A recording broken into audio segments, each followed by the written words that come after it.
Well, in the state of Georgia last week, two people got into an argument at a supermarket. In a sane society, that would be the end. No one would have heard about it, and those involved would have moved on with their lives. This is no longer a sane society, however. So when a fellow shopper told Georgia lawmaker Erica Thomas she had too many items to use the express checkout lane, she immediately accused him of being evil and attacked him on the basis of his race. Watch. People are getting really out of control with this.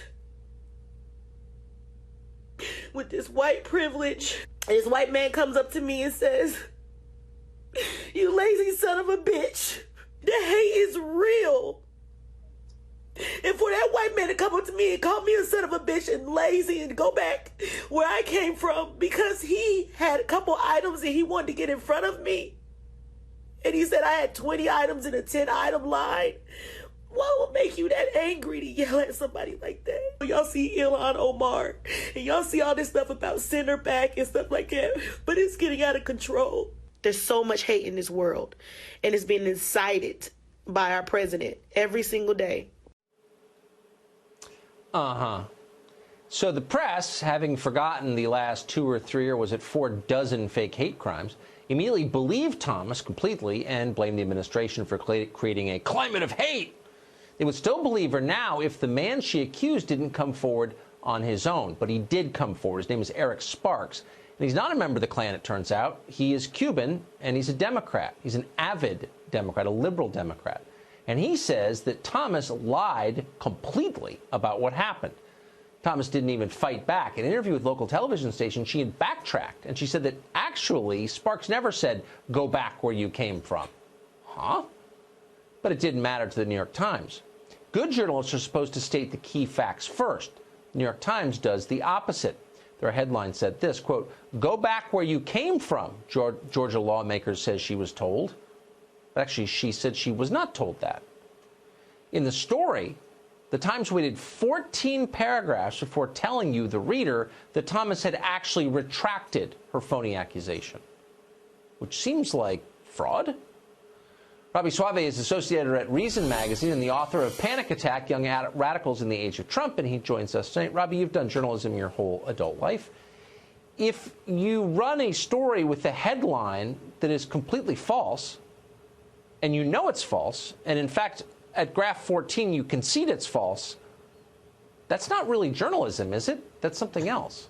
No, it's not. It's not much of a story. It sort of starts to make you wonder, why was this even written? Who decided a trivial dispute between two stressed-out shoppers is a national news item? And not only a national news item, but one that confirms all the sort of worst biases of the New York Times readers about what's going on in Trump's America, et cetera, et cetera. Every story must be about Trump, right?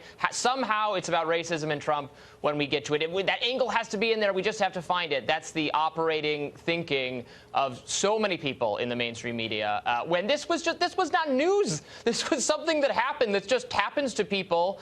And, you know, I think the guy was kind of a jerk. I think she was kind of a jerk. People are jerks to each other. That's it. There's no story here.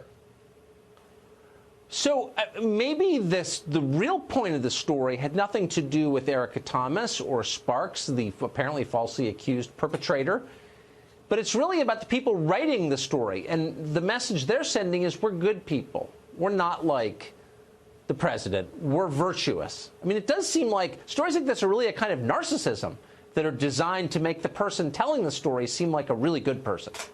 Yes, they're good, and they want you to be angry. They want you to be confused and angry and think that everyone is out to get you, because that's what sells more newspapers or attracts more people to click on the article. If there's, there's something you should be mad about, and everyone's mad about it, and why aren't you worked up enough yet, is the kind of ethos that prevails in this, like, social media culture, where you see something, looks bad, you've decided, there's no need to follow up, and, you know, these stories are always more complicated. Even when they're true, there's always something more complicated about them, and we're too quickly, we're not looking into that because, nope, we know what we think already, and it must be that this is about Trump, of course.